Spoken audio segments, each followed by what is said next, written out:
Hello, everybody. What is up? Happy Monday. I hope you're all doing well.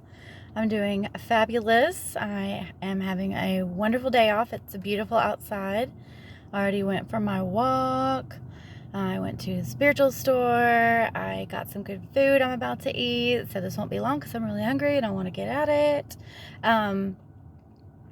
Yeah, I'm having a great day. I hope you all are out enjoying the beautiful fall weather. I see that the leaves are starting to change. The temperature is getting cooler, at least where I'm at anyway. I love the fall. My birthday is on the 22nd, so it's coming up, but this is my season. I am not Miss Pumpkin Spice, but I do love the autumn.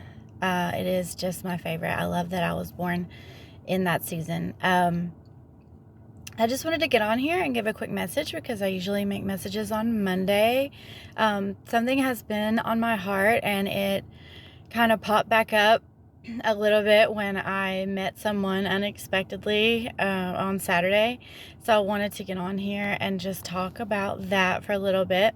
It has, with narcissistic abuse, I have dealt with being cheated on a few times in my relationships because empaths do attract narcissists. That dynamic is very powerful. You could get stuck in it if you don't break the cycle, learn your karmic lessons, and break free of that. It's very hard. It takes a long time because they are cheaters. They are liars. They love smear campaigns. So if they can't reel you back in, which does work over and over for some, definitely did for me, then it will turn into all-out war to make themselves out to be the victim. So I've dealt with a lot of cheating, and my heart goes out to anyone that has been cheated on, whether it be from narcissistic abuse or from whatever it came from. I really, truly feel for you. I know what it feels like to be betrayed in that way.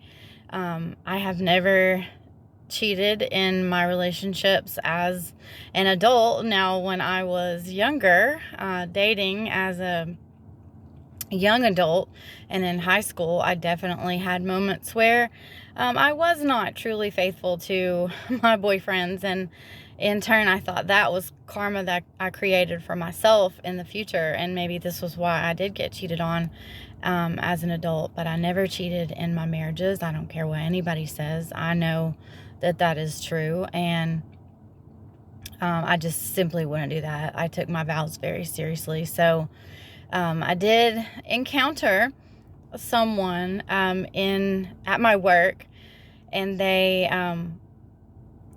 I forget how the conversation came up, but they were telling me that I was pretty and trying to, flatter me and get a conversation started somehow, some way.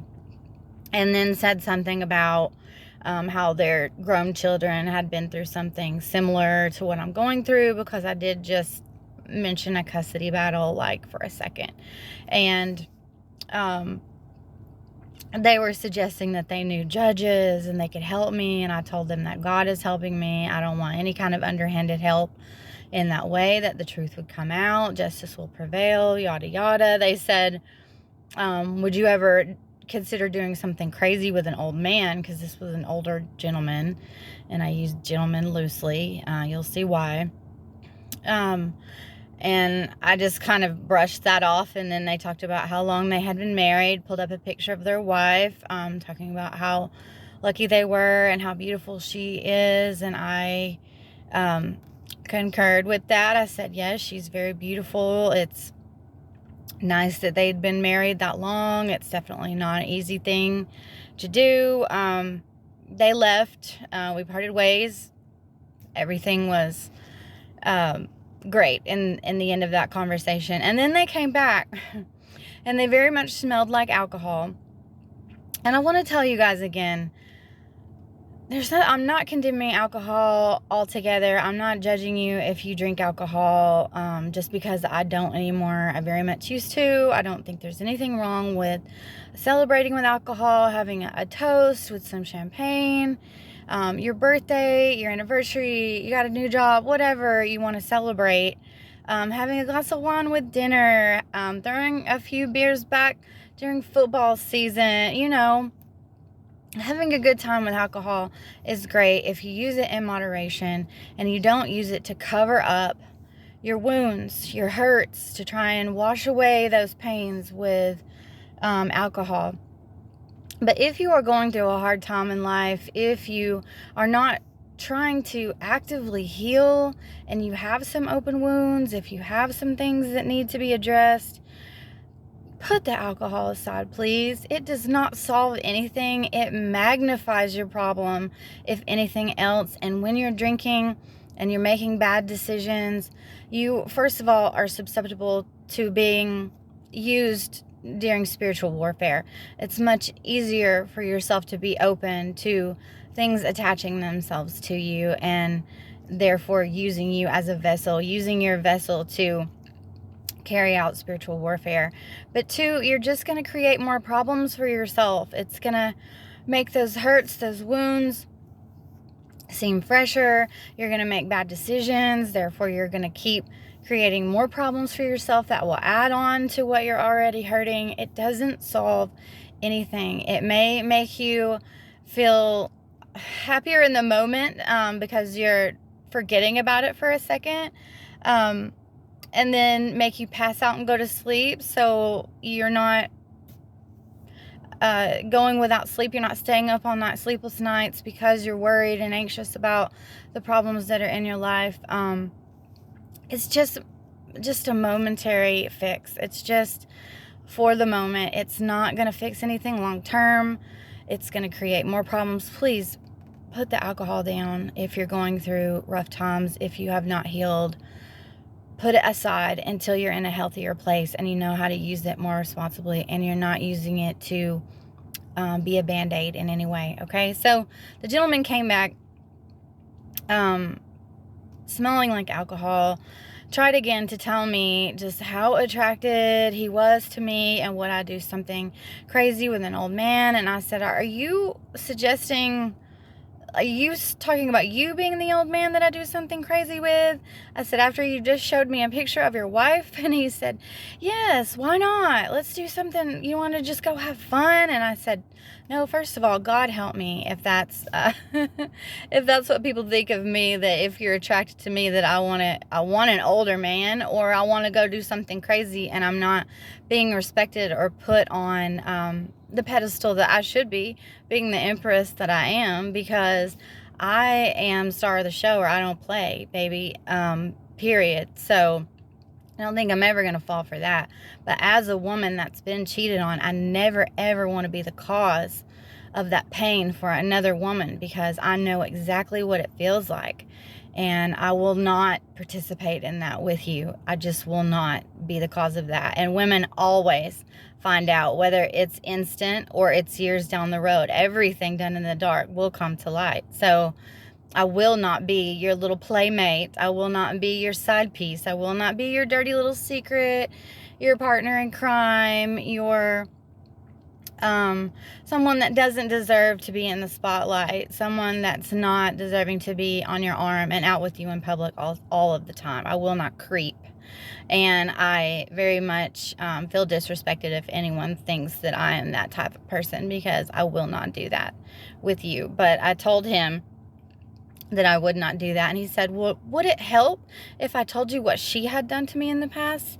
And that does not excuse anything. And I said, no, it would not help, because, and then he continues to go on about how she had cheated on him years ago and made a fool out of him, but because of his kids and her family, he didn't want to be cut out. He didn't want her family to be the one interjecting and raising them, or for them to control the narrative and try to paint him as a bad person and him to be edged out. And I said, well, I understand, but you could still fight to be in your kid's life and be prominent without being married or made to be the fool, or resenting her and staying with her just to have, some kind of control or advantage in your kids' lives. I told him that if someone is married, and I'm telling all of you, if someone is married and they are not happy in that relationship, if there's any kind of abuse or any kind of toxicity, any cheating going on, If they are a karmic in your life and they were only sent there to be a lesson to you, and you just happened to get married to them, learn that lesson and move on. Recognize it for what it is. Take that lesson to heart. Apply it to your life moving forward so that you don't repeat that cycle or make that mistake again. End that relationship. Have a clean slate to move forward. Build a solid foundation to which a healthy relationship can stand upon and thrive, and you can build with someone going forward in a healthy way together.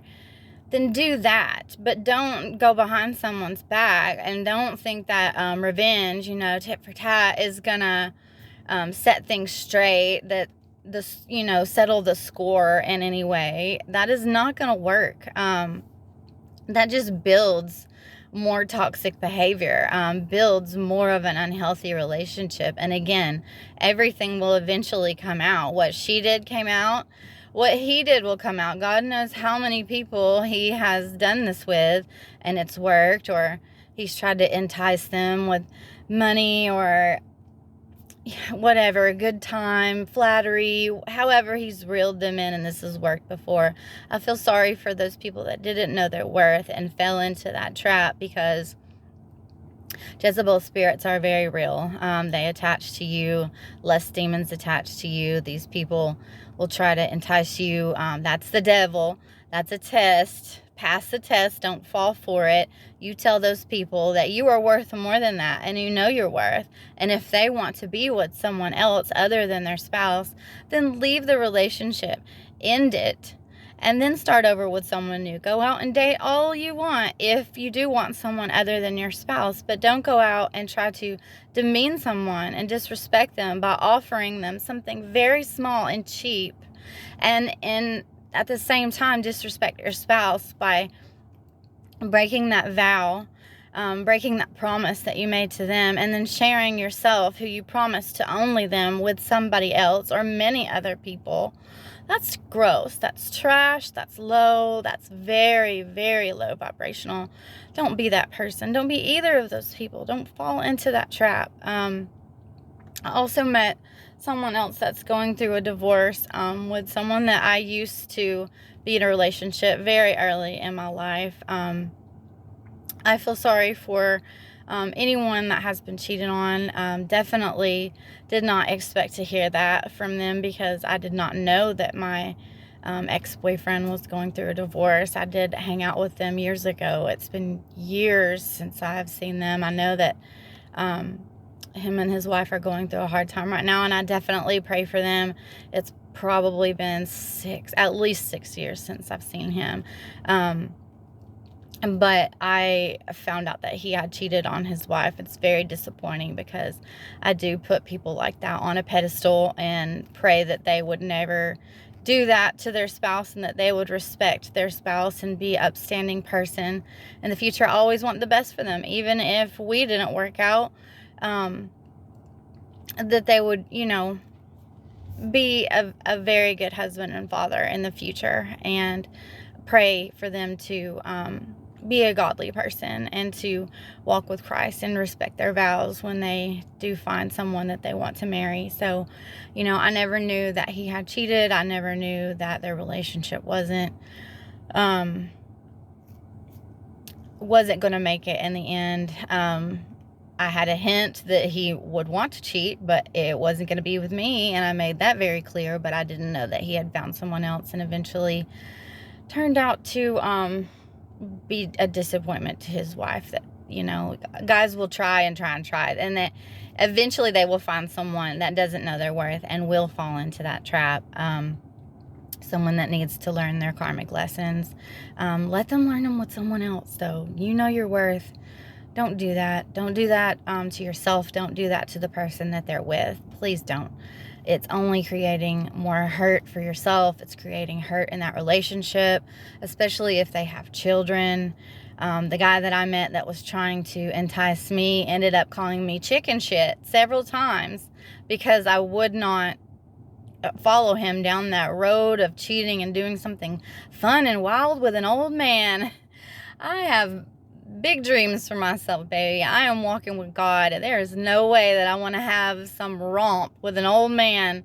And there is no way that I want to hurt another woman by cheating with her husband. I don't care who it is. I don't care how hot he is. I don't care how much money he has or how good he is in bed. It is not for me. Don't let it be for you. You are worth it. Okay? You hear me? You pray for your spouse. God will send you the right person. You work on yourself in the meantime. It is okay to be alone. I've been alone for a long time now. Celibate for 5 years. I am on my path. I am not falling for that crap again. I'm waiting, and I know exactly who's coming for me. I know exactly who God has ordained for me, and I am being very patient, loyal, and faithful to that person, even though it has not happened yet. I know that it will, and I have faith in God that everything that is meant for me will be for me, even if there are delays. It is coming, and nothing can stop my blessings. Nothing will stop your blessings. Just know that. Have faith in that, and just work on yourself in the meantime. Just work and unpack your wounds, go through your shadow work, do your healing, and when it's time, it will happen, okay? That's my message for you today. I love you all. I hope you're all doing well. God loves you so, so much, and you are never, ever, ever alone. The only thing that could stop your blessings and the devil to be able to win is if you give up, if you stop. So do not do that. Keep moving forward no matter how hard it is every single day. Stay in prayer. Keep moving. Don't ever stop and let them win. I love you. Bye.